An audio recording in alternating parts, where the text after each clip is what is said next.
All right, all right, all right. Looks proper.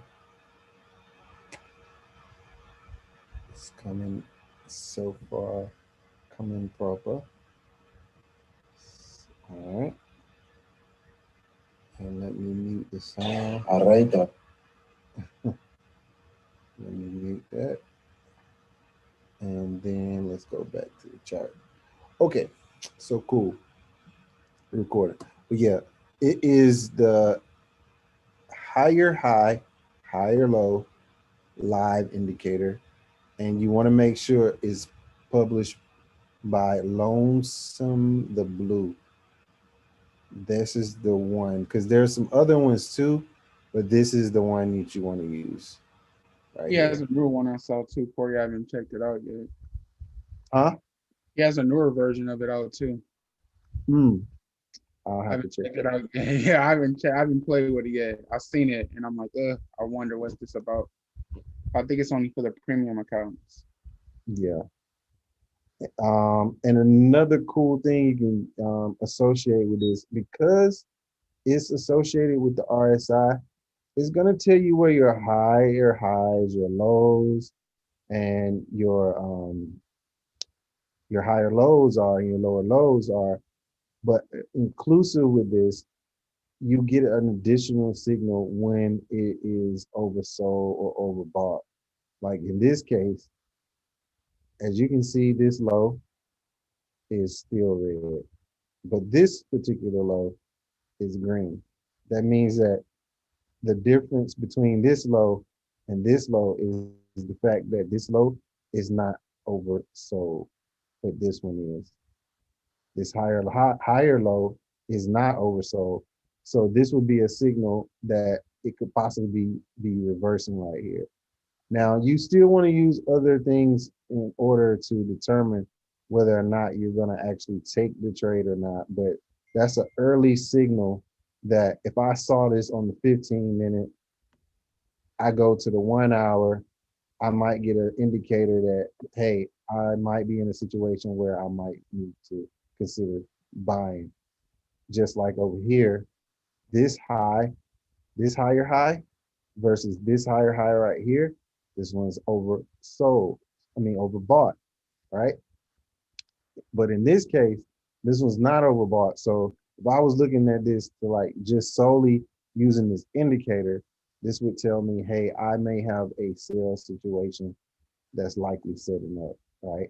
I'll use some other things to determine if that is accurate, but if as you can see, this one sold off, this one sold off. That was a high, that was a higher high.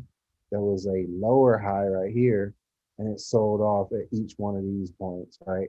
So if I was solely using this indicator alone, I could have typically had one, just looking at one, two, three, four, five, six sales setups, seven, eight, nine, and that would have been it. If I'm looking at buy setups, nothing ringing, but this would have gave you this really, really, really good entry at 38.55, and really you could have stayed in that trade. You could still be in that trade right now. So, that's a good way to use this indicator. But again, not solely to be used alone, right? That would have been a really perfect entry from this area all the way up here. That's over 2 or 3 thousand points. So, you know. And then the other question was, how do we enter our trades using a pending order and doing it without missing it? So I will be honest. There isn't really a way that is like surefire, guaranteed you won't miss the trade, uh, because I've been in um, I've been in trades. Let me show you a trade that I missed on GU that I'm still PO'd about. Right? Okay. So GU, if you look at it on the daily, right? On the 4 hour. I had a pending order sitting right here at 1.39246, right? The pending order was there. Price came to 1.39188. That means that this thing missed my trade by 5.8 pips. And then it went 249. So I missed 249 pips all because of 5.8 pips. There is going to be situations like this where it's nothing you can do about this, right? If you use pending orders, this is the risk that you run into. There isn't anything that you can do or to combat against this.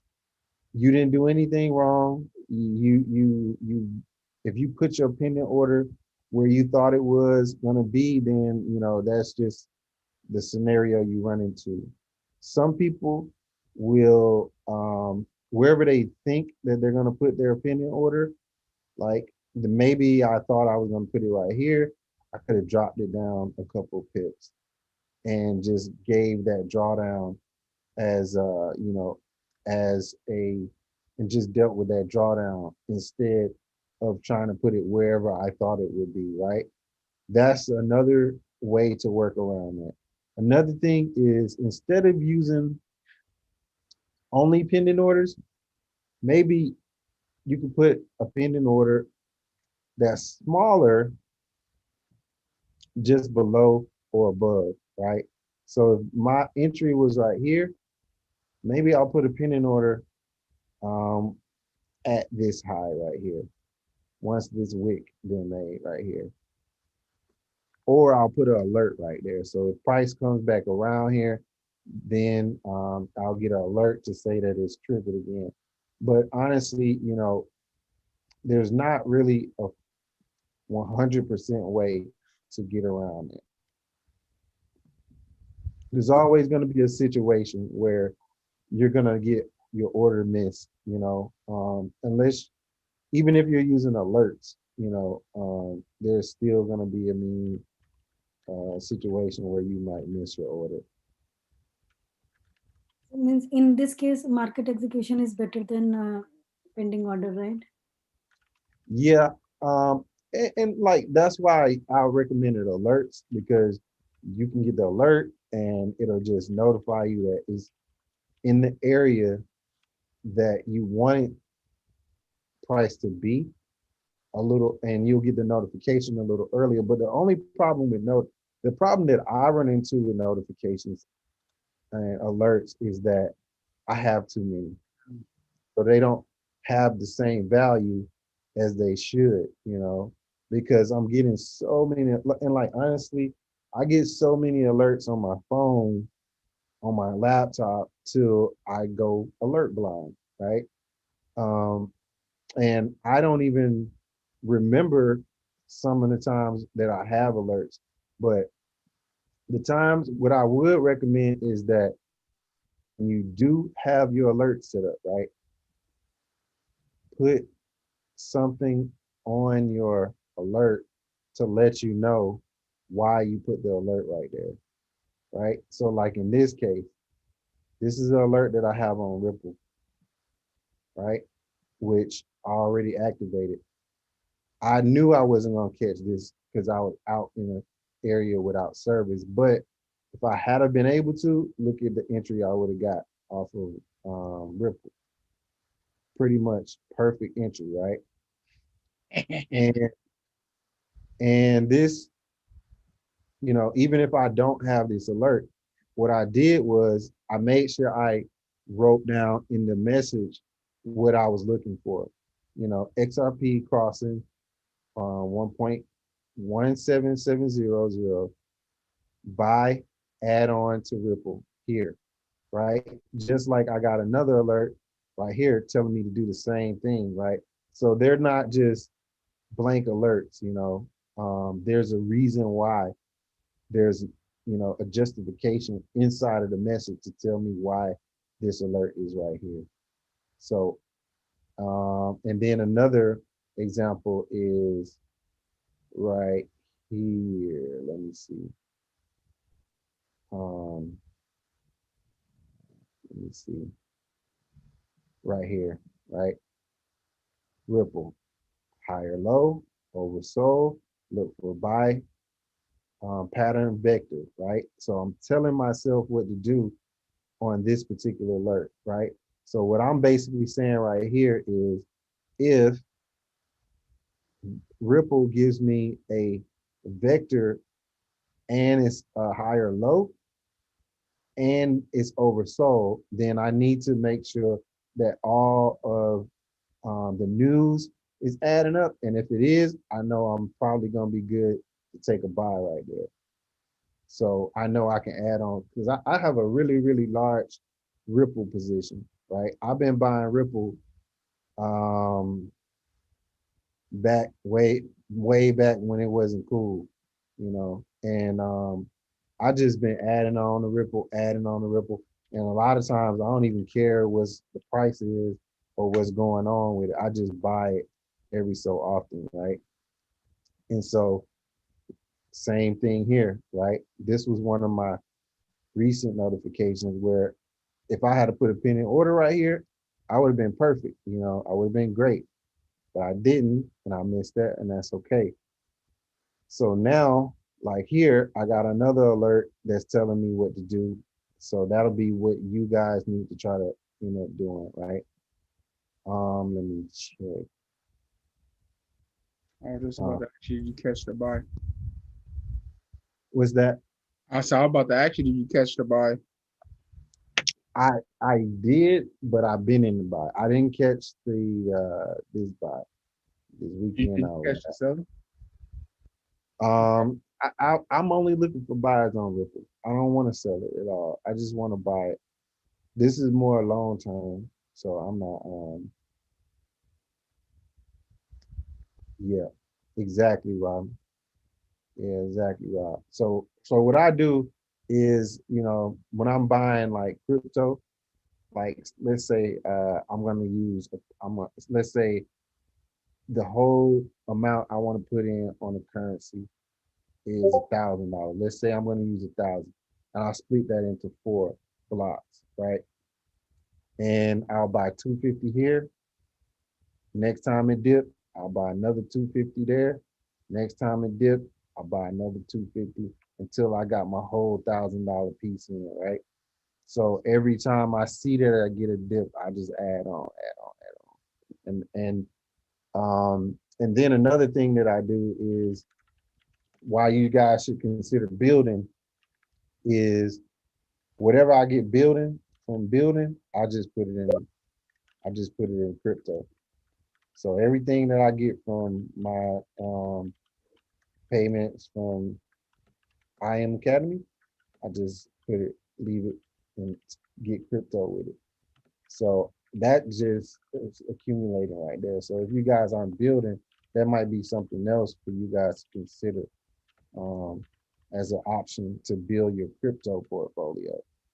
So just think about that. Um, and then finally, the last thing that you can do when you're looking for your pending orders, right? So if you're watching the charts and you have a pending order, you can trap it, right? What you'll do is, let's say we had this low and we had a pending order somewhere around here. Once you know you're in the area where you're looking to, let's say we were looking to buy down here, right? Once you know you're in this area and you, let's say you got a pending order right here, you can also like push up about 20 to 30 pips or so on indices and maybe 10 to 20 pips on regular pairs and put a buy stop above that. So that way, once you see price, like let's say we got price down here and we were looking for a pending order right here to come back down. I'll draw it out instead. So let's say here is my pending order, right? And I'm looking for the buy, but I'm also expecting for price to come above here as well, right? So let's say I'll have a pending order right here, and then I'll also put a buy stop above here. And now I got price trapped. So that way I know that if the price pushes down, it should wick me into the trade right here. If it doesn't, I might be in a little drawdown on this trade, but it'll also pull me into the trade right here. And I would do the same thing for the sell, right? So that way I know that I should at least get pulled in the trade for one of these directions, right? But in those cases, I need to be a little more confident that I know what's going on with the direction of the market, right? I'm not just going to do that with every trade. I need to have some clear indicators that this is pushing back up or it is pushing down, right? In this case,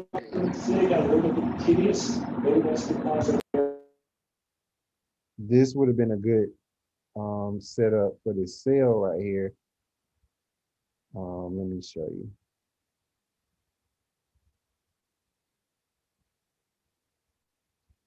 This sale from this morning, right? This would have been a nice situation to take that strategy on. Like once we saw that it pushed down, right? It was already pushing down, right? And we could have took 50% of this candle. That would have been our sale limit right here. Stop loss above that high, maybe. I'm just using this as an example, right? But then here is your structure down here, right? So at worst case, if you don't get the entry up here, right?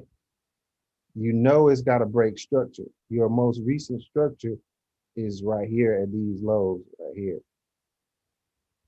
And in that case, you're going to put your sales stop down here.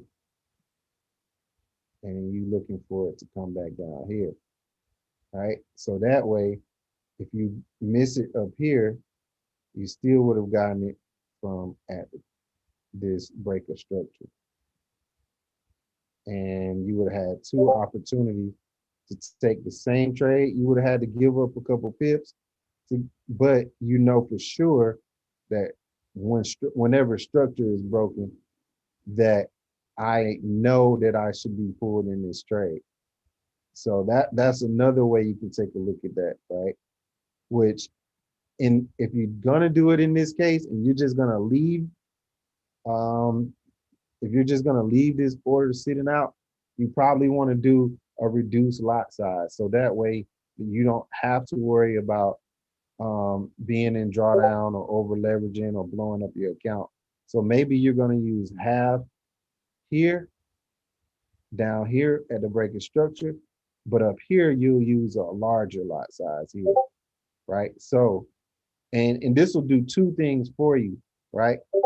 If you just so happen to get pulled in down here before it goes back up here, you're using the larger lot size at the higher entry, right? And if you're sure that, or you're confident that it's gonna go down, right? You're using a larger lot size up here.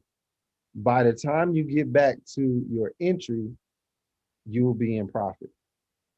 And at that point, you can either leave the lower entry in and see if you can get that one into profit, or you can just you can keep the larger entry open, close this one out at break even, and let the larger one run. That's the best way to handle that, right?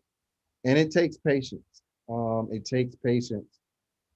It takes patience, and a lot of times what I'll do, even when I take some of the trades, when I'm taking trades on Go Live or whatever, I'll see that the trade might be called out right here, but then I'll be like, oh, it wick right here, so I'm gonna let it wick, and I'm gonna mark it in right here, or put a pending order in right here, and then I'll put another buy stop or sell stop, whatever the case is. If I'm buying, I'll put another one right here and just let it pull me in. Now I got I got twin trades in on a trade, right? And that's usually how I'll enter and take my trades, right? So that's really the only way to combat against that.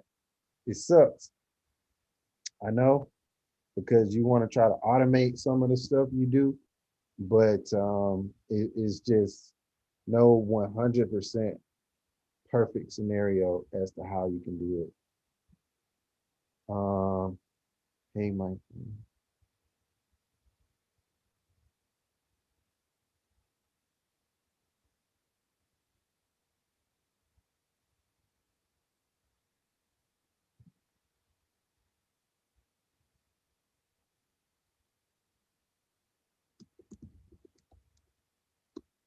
Okay.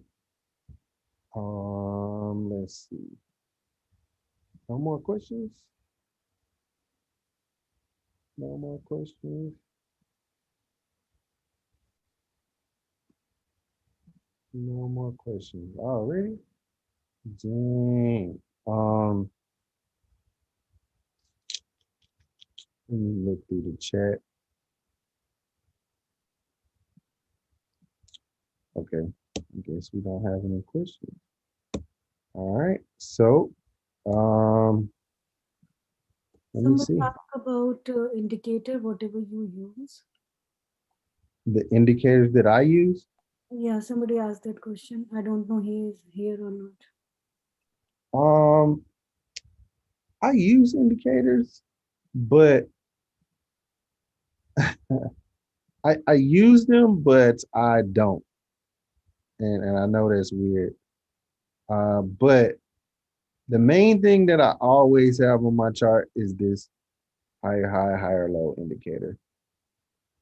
What I will put in this daily open and weekly open indicator, but a lot of times um, I'll actually do that manually, which you can see over here.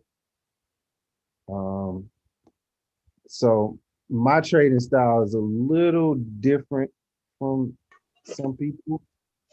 Um, I take my trades based off of what is going on daily or weekly bias from hourly perspective.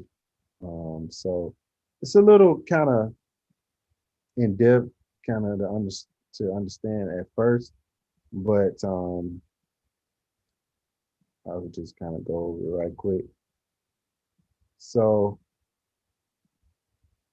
I try to focus mainly on price being positive or negative throughout the week, right? And throughout the week, each week, if you listen in to news, if you follow major traders or whatnot, they're focused more so on a higher time frame view. So I like to try to take that same approach, right? So if I look at where price opened up for last week, and let me actually clean something up right quick. All right, if I look at the way price went last week, right? There's going to be on every pair you look at, there's going to be uh, three major trades you're always going to have. throughout the week, right? There's going to be a trade off of the low of the week, the opening, and the high of the week. Always. I don't care what pair you look at. I don't care what time frame you look at this on. I don't care if it's an indice. I don't care if it's cryptocurrency. There's always going to be a trade that reacts to these levels throughout the week. And if you can understand that, you can go through and usually you can grab the most pips out of the week. And like a lot of times, you can usually end up staying in your trades for the whole week and sometimes even longer. You can go back and look back like this was the low right here, this was the opening, and this was the high, right? Over here, this week, last week, this was the low, this is the open, this was the high, right? If we understand that we could have took trades at the opening price, on this break above, this rejection, this rejection, this rejection, this break above, this rejection right here, right? That's just an example, right? And what the reason why this is so important is because the way that they look at price from a daily and a weekly, monthly perspective. A lot of the banks and a lot of the larger institutes focus on what's going on from a daily perspective, what's going on a weekly perspective. So if I'm looking at the opening of the market, right, and the market opened up, actually, let me clean something up right quick. Opening was 21.7.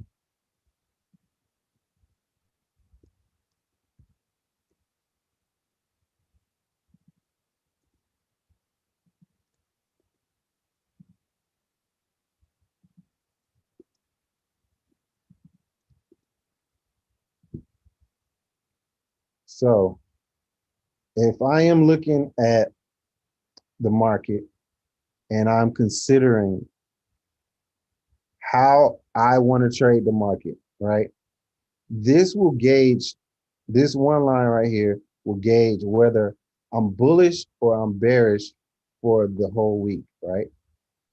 And if you break down your charts into what's called fractals, right? Like, and that basically determines like everything you see on the higher time frame, you should also see on the lower time frame, right? So if I'm looking at this, if I'm positive on the day on the higher time frame, I'm positive on the day on the lower time frame.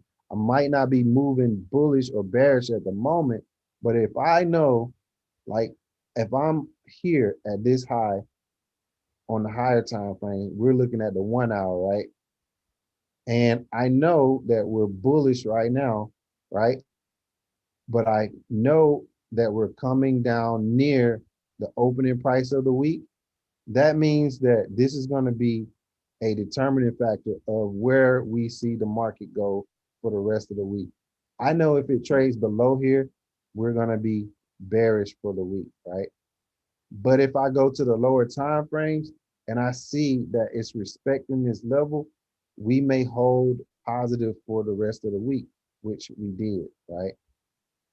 So in this case, you can take the opportunity to say, I have a high probability setup to say that if this holds here and I remain positive for the week, I can likely take a buy from here, just like you were able to from here, right? Or, if I'm trading below this level, that means I'm negative for the week. I could likely see price reject. We haven't been trading negative or bearish. So let me see. The last time we rejected that, Just like here, it broke out, broke above this level, pushed up, created the high of the week, pushed all the way back down to the opening price, rejected it, tried to push back up and break above these highs and reject it, but then it broke down below the opening price right here, broke through it, respected the low from the week before, respected the low that it made it over here, broke through the low it made over here. But then when it pushed back up near that area, it rejected and fell even more. Because this is the determining factor for the week, whether or not there's going to be positive or negative. And then what happened over here, it came back up, pushed back up to this level, and at first it rejected it. Came back up again and broke through it, right? And traded and basically used this level to hold it and push up from there. So that's basically how you want to approach that. You basically want to approach it. This on this particular week, it broke down below the opening price right here. It came back up to the opening price, rejected it, pushed down back toward the low. It held the low of the week, pushed back up again, pretty much rejected it. It almost came down, almost pushed up, rejected it. And then the next time it got back through there, it broke through it and held and pushed up and bought from there. So that's the main way I use this, right? So do I use an indicator? Yes, but this is basically how I trade off of this, right? Let me see. Yes, I'm recording this. Making sure how to mark up the chart for swing points. The swing points, um, the swing points. So you can that's kind of why I mentioned you guys can use the higher high, higher low indicator, because that's gonna tell you where your swing points are, right? Every time I have, you know, the pivots and the higher high, lower low indicator, that pretty much lines up with all the swing points right here, right here, right here, right?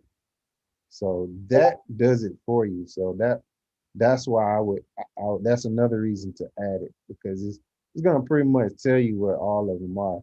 And if you don't see them on the time frame you're looking at, you might need to drop down to a lower time frame. So like this might be a swing point, even though it's not drawn, it hasn't drawn it up, right? So let's look at the 30-minute, that same little area, right?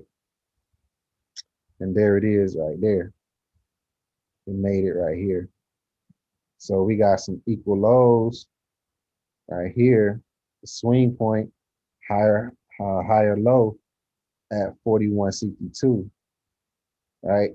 Just like we got a swing point right here that didn't get accounted for on the 30-minute, but on the 15-minute, 41.86 is right here. That's that same area right here. And then you'll also notice that we had the swing point right here on the 30-minute, and it only had one area to consider, one point to consider. But now we see it's actually three equivalent lows right around here that were respected for a while, right? So as you go through the different time frames, you'll see. So the only indicators you really see on my chart is this higher high, higher low. I mean, higher high, lower low live indicator and the pivot points, right? That one is this one, pivot points, high, low, right here. That's what these little yellow boxes are right here. Those are really the only ones you'll see. Everything else, they're optional. Every now and then I'll throw them on there just to see a couple things. But everything else is I'm just drawing it on there myself. Um, Mr. Chin got jokes. He clowning you, bro. My forehead showing. He's taking shots at that oily forehead of yours. Let me see. On my forehead. No, I didn't say all of that. Now Travell said that part. Hey, now we throwing me under the bus, bro. Hey, hey, man, at least my whole head ain't oily like yours. My Wait. Who's mine or Jin's? Chin, Oh, Chin the one okay. sleep, Chin sleeping in an Atlanta Braves hat, man. He only he keep his girl up at night. His whole head so shiny. Well, I guess mine's somewhat oily right now.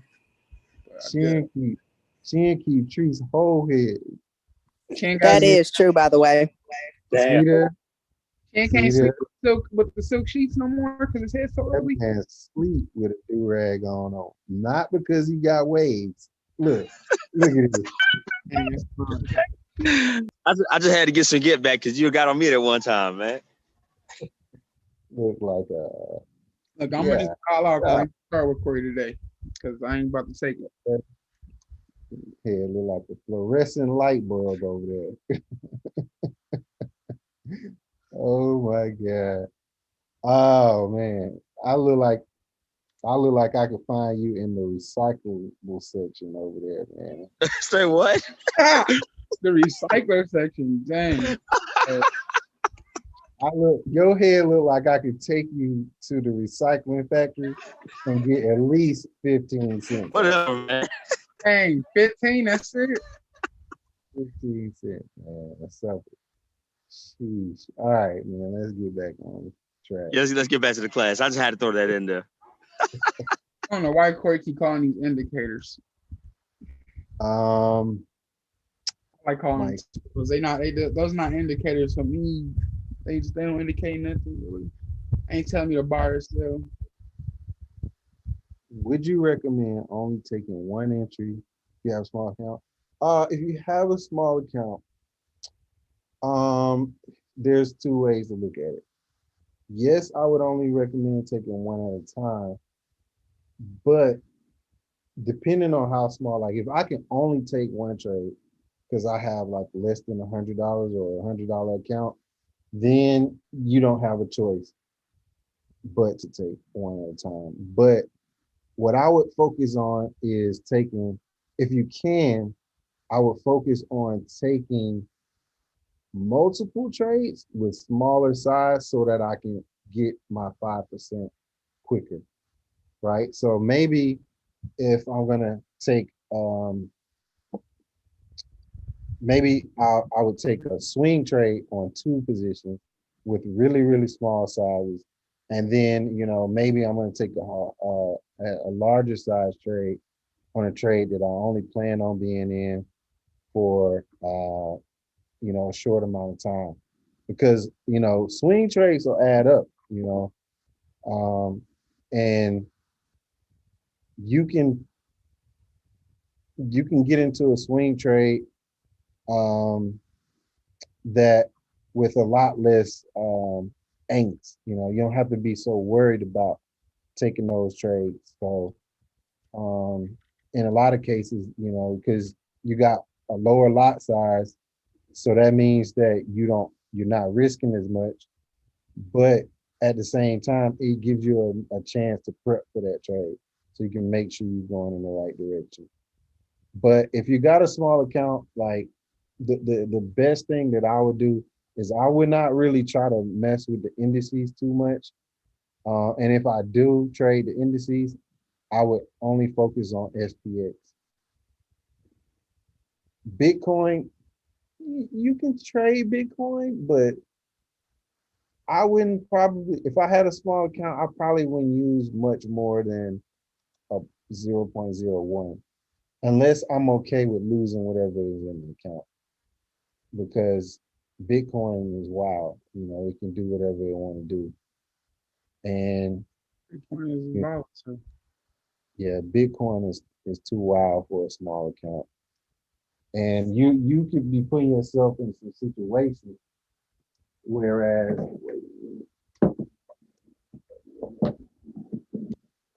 oh, Let's I just don't say, want for instance, like this weekend, to how that thing just dropped out of nowhere. Yeah, that's what happened to me. I blew my account because of it. That's how I was asking about the whole small account and Bitcoin and all that stuff. Cause You're gonna trade a coin, the best coin to trade is gonna be Litecoin for small accounts, or Ripple, or XLM. yeah, I would trade the pairs that correlate. I would trade correlating. That's the best way to put it. Like, I would trade something that moves with Bitcoin in the same direction or opposite, but I would not really mess with Bitcoin too hard, just to be on the safe side. So all the coins don't move with Bitcoin? Not all of them. No. The ones that move with Bitcoin, I'll give you a list of them right now. XRP, Ethereum, XLM, LTC, uh, I IOTA, and I think it may be one other.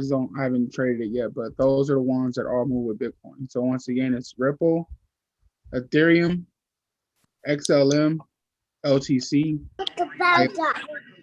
That's the bad guy right there. Yeah. Brenna, Um, Brenna, yeah, got the mic. You gotta get your shoes on. That's Scalp Queen right there. Tiffany, Yeah, she scalps like a beast. yeah. But yeah, those are the pairs that correlates. Like if you guys would have just been clicking through crypto coins, you would have saw the same exact drop happening and the same pullback, everything. Like once I realized that Bitcoin was going for that low, I already knew that Ripple was going for that low too. And that's where I put my exact TP and cashed out big time. Mhm. Let me see what else. I think that was my second biggest payout, Corey. That's the indicator for the opening, for the weekly opening. Um, I, this this indicator, I would say use it, but it's this DWMO gray. But I would recommend that you doing it yourself, and it's just drawing it yourself, because sometimes I don't, it doesn't really line up. Sometimes I don't know why, but I've been seeing some stuff that's been a little off. And all you have to really do is go to the weekly chart. It's the opening price right here, and just find the high, since this is a bearish day, and hover over this, and then you'll see up here all of the prices that you need, right? So the opening is 4180.2. And I'm gonna extend this out to the next week. This week is the 19th. Next week is the 26th. This is the end of the week right here. That's the whole week. So usually this is what I'm doing right here. I don't really like using the indicator. Sometimes I'll have it on my chart and I won't even realize I got it on there. And then I'll just go in and just add that on myself. That's special. It's a part of me marking up. So that way I know what's going on, you know. And if I want to know my low, this is my low for the week right here.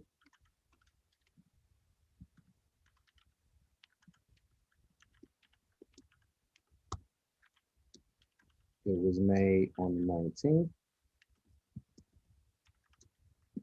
that price is 41.49.7.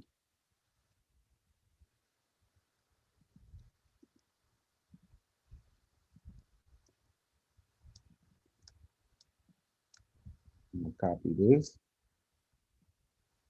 This is my high for the week right here. I want to see what the price is. I'm looking right over here. The high was 41.82.5.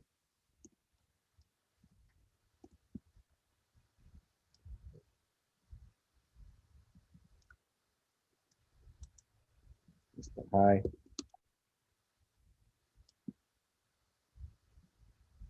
It's the low.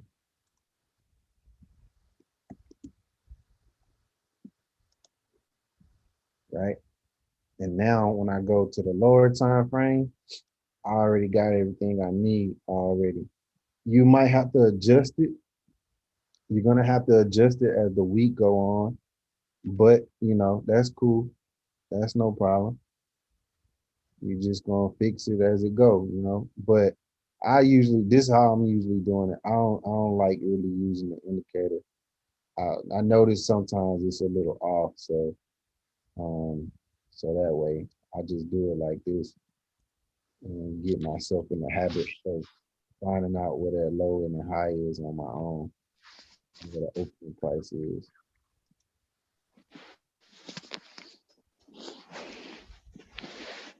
Um, get a wig. That's in a mohawk shape. Like, let's see. No, I don't know about that. No, no. Okay. Let's see.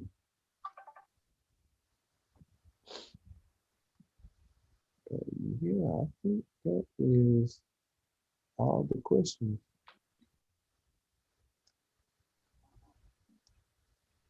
I think that's all the questions. And let me say, every time it's a good session, I always don't record it. Oh, we recorded it today. I recorded it today. Corey, can I ask you something? It's not about any of these, right? It's about something I read earlier called Safe Moon, and I couldn't figure out how to purchase it. Can you tell me how to? Safety. It's a coin. I saw it in a group. Mm, But I couldn't figure out how to purchase the coin. You have to find a broker that carries the coin. Nope, I didn't Yeah. find one. And everybody was saying they were buying it, but I couldn't figure out how they were buying it. What is it called again? Safe Moon. Hold on, I'll check the 3 brokers I have. Like SAFE? Mm-hmm. Moon? Yeah. I'm not finding it. On this one, Safe Moon. I'm gonna try Exodus Wallet.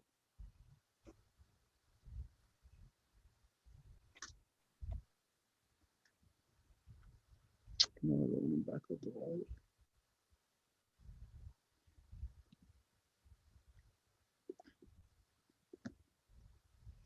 Oh, hang on. I don't see it on Exodus or Voyage or Coinbase. Might be on Binance, but in order to have Binance, you gotta have a VPN to get access to it. No, you don't. What's the name of it? My Binance one. It's called Safe Moon.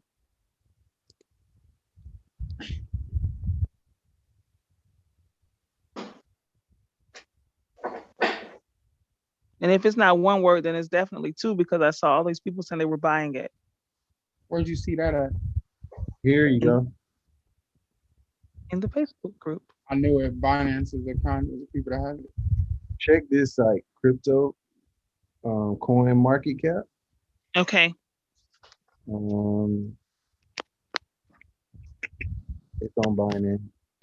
Now, how do I know? Okay, somebody said something about being pirated in the group. So how do I know if that's occurring or what that is? I was only reading what they were saying. I didn't really join the conversation because I didn't want to, look out of place. I'm not sure. Always do. Pirating, are we referring to like stealing, Yeah, that's bootlegging, what he was saying. Mm-hmm. pirating what though? I don't know. Like, Website that like safemoon.net, there is everything how to buy. Safemoon.net. yeah, I'm not sure. But you can go, it looks like you can get it off of Yeah, Binance. they don't have a white paper, so be careful. Their white paper is not even loading. Yeah. You always want to, before you buy into a new coin, you need to read about it. Make sure that that coin has good utility usage. If it doesn't, then it's considered a shit coin. Okay. This doesn't have cap data.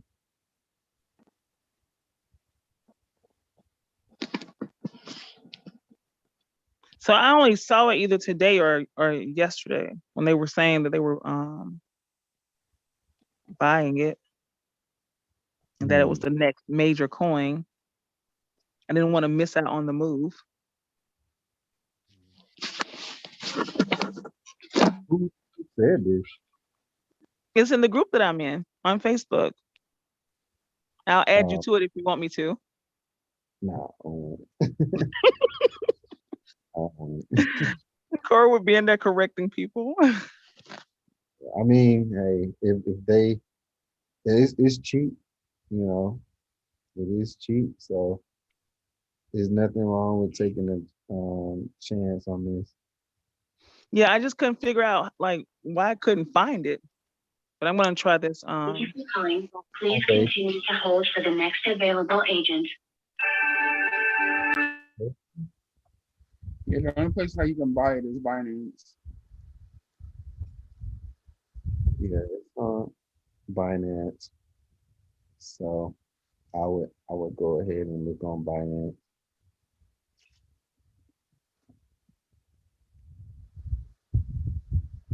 Thank you. But their white paper don't say anything about what it's used for, though.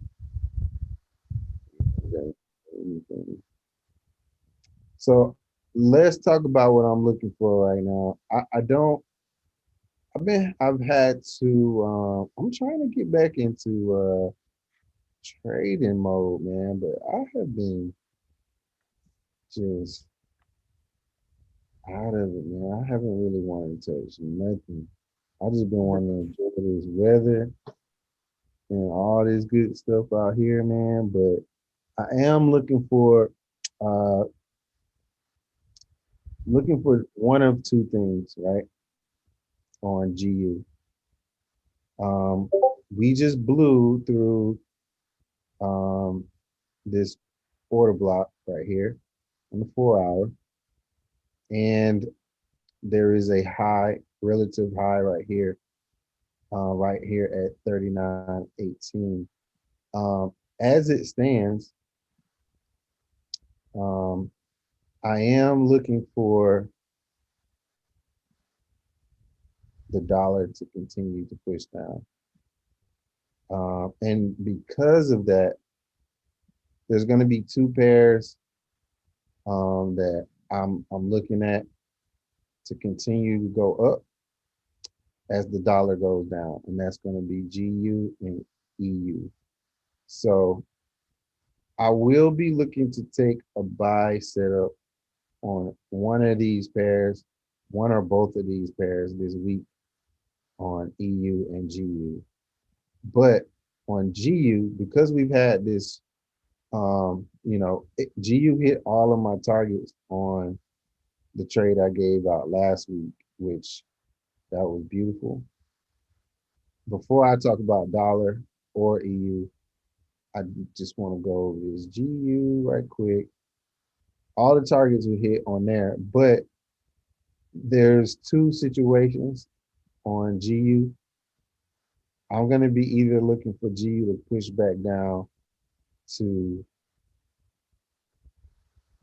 this 618, I'll be looking for it really to mainly come back down to 3,900 first. And that'll be like the key area that I'm looking for.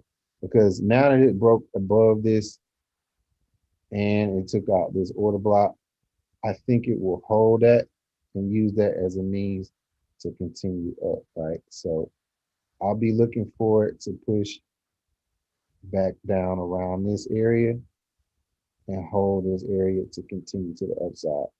The worst case, we can see it come back down to around 3850 area and move from there. But I don't see it pushing down any further unless we see the dollar start to push up.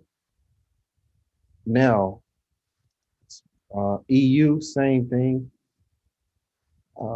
EU took out this high, this and these two highs, and this order block right here around the monthly high. And now we're trading up into that. And because we're trading up into this higher time frame order block right here, I do feel like we can see some rejection sometime soon on EU, unless they decide they want to take this high out right here and then push up into this order block right here. So there is one that starts right around here. And we can extend this out. It's from the higher time frame, but we're looking at it from the 4-hour right now. And then we're inside of one right now where the high of it is right around this high. Now we could see it come up into this and then reject, but I would rather see it come up to the 121 area, 121.50 area, and reject from there. That would line up with the dollar. Oops. That would line up with the dollar pushing down more so into the order block from the higher time frame. So right now we're about to start trading into an order block from off of the monthly, which we already traded in throughout all of this area right here. And we're about to reach the high right around 9100, 91,000. So that should put us in an area where we could see that the dollar reject around this area and push up from here. But we still got some liquidity right here. And if it wants to, it could come back down here and grab the liquidity there. But I don't really see it pushing down this far, 89. I think that it holds between 91.000 and 90.632. At worst case, it comes back down to 90 flat around this little area. But this little area right here is the middle of a monthly order block. So it's going to be hard for this to come down and break through this. We have a higher probability to see it come down to and around this point and reject to the upside. It even looks geometrically sound for it to do that. It even looks right for it to do that, right? Like if it came all the way down here and reject, that means we would have a trend line basically lining up with every touch right here, here, and then right here. That would actually look geometrically sound, right? If that's what it did. So before we look to take any sales on GU and EU, I'm gonna be still selling buying GU and EU as long as I see dollar continue to push down. So that's what I'm gonna be looking for this week on those two pairs. And in this case, on GU, there's two scenarios. We push down to the 50. That's right around 39.0000. Worst case, we push down to 38.50. 38.50, which is right around here. And then we see buys. So I'll be looking for buys anywhere in between this area right here. So once I see I get a pullback down to here, I'll be looking to take it up from there. Unless I see the dollar start to buy. What we might see is the dollar reject and push up somewhere here, find another area and then reject. So we might see this on the dollar. You might see this come up to here and then continue to sell off, which would be okay because that would line up with GU selling off. You should see GU selling off. At the same time, you should see the dollar push up. And once the dollar finds an area, which the likely area is back around this area, to push up to reject and make a higher low, a lower high, that will also line up with the GU setup making a higher low around this area somewhere. And that's where you're going to look to buy. And then you should see this sell off. Right, so that's what I'll be looking for on those two pairs. But I won't take the trade until it's inside of this area. I won't even be touching it. My stop loss will be at the 100, which is right around 38.09. And then my targets on that would be, my main target would be 39.929.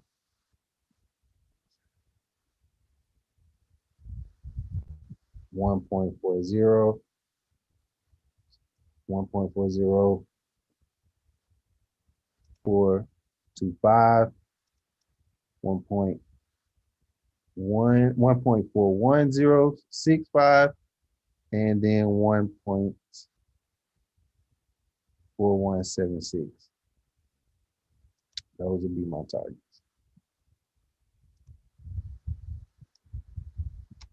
Same thing on EU. EU will be a little different because there's a couple of things you can see out of this. We measure from here to here. We already seen the pullback, but if we go from this whole move and see it push down and take out this low, let me clear this off right quick.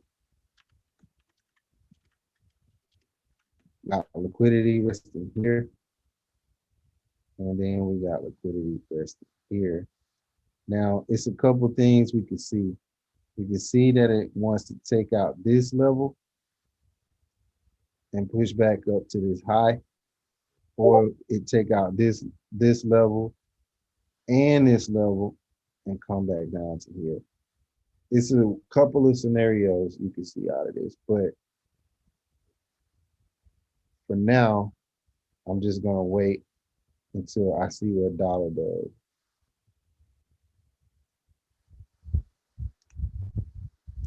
We got the equal lows right here, 50% right here, and then this equal low right here lines up with the 618. This is where I would preferably have it come down to right here. I would want to see it take this low out and this low out and give us the entry from there. And if you see that happening, if you see the dollar buy, you can look to take the sell off to the buy entry. So that's what I'll be looking for. And I'll send this to you. My entry is inside of this level. Targets are here, here, here, and here.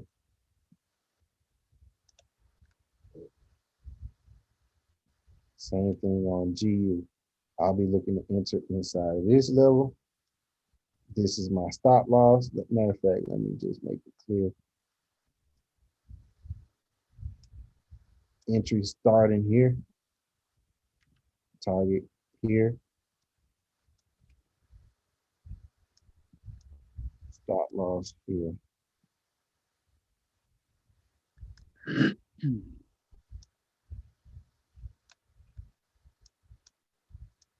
Entry starting here. Not to say that's going to be the exact entry, but that's where I'll be looking to enter. Anywhere from there. Stop loss will be here. And then I'll look to take it from there. But that's all dependent on what the dollar does.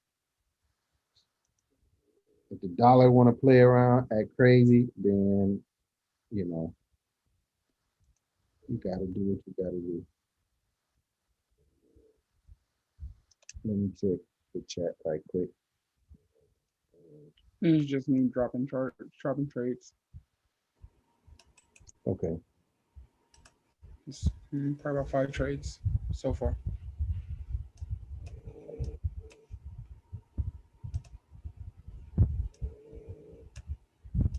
All righty. Let me drop this too. GPCD.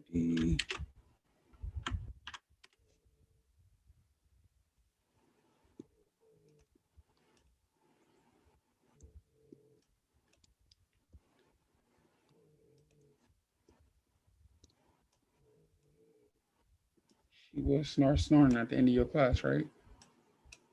All good.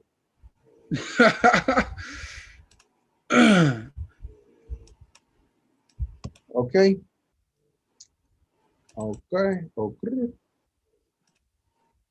Okay. Where's all the pictures at, Corey? I mean, No vacation gotta be nice. I've been posting some, man. I'm not a picture person like that for real, man. But Well, at least post pictures of the scenery. Dang. I did. Every day, man. You know how it's supposed to go. Social media building. You know how it go. I did though. I did post some. Don't have me check your Instagram. Yeah, you can post. You can check it. Let me go see.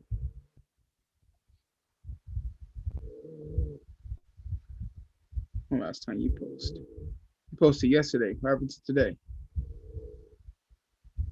And, Every day's a vacation over there. nah. I'm living this vacation through you right now.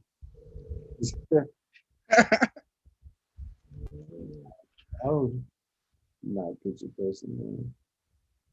But oh, yeah, man.